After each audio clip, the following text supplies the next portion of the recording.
Rule 35 clearly says that a majority of the total membership is required to change the rule. Well, Mr. President, why does that make sense? Why, beyond the fact that that's clearly established law in this chamber, why is that actually a rule that we would want to follow? Well, Mr. President, there are times when I am on this chamber floor all by myself.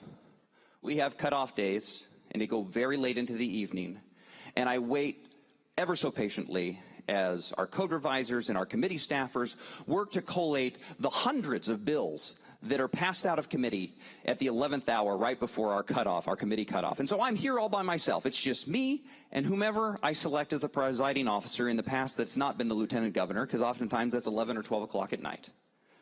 But Mr. President, were the interpretation of this rule to be that it merely needs to be a majority of those members present, then me here on the floor under the dark of night with no TVW, with no one in the stands, with no one here except for a couple members of the rostrum and a hand-picked member of my caucus standing and presiding in a pro forma session, I would be able to change this rules all I want. So, Mr. President, I'd like to make notice of a potential rule change that I'd like to offer.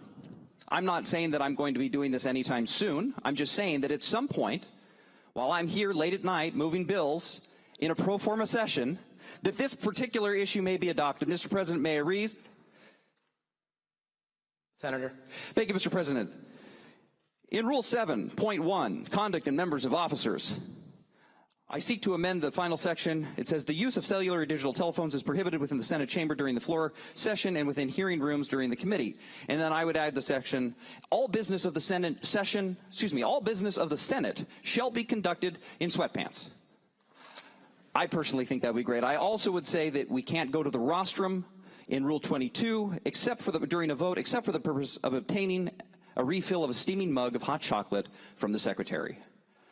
There is nothing that stops me from adopting this rule if we allow a simple majority of the members present to adopt a rule.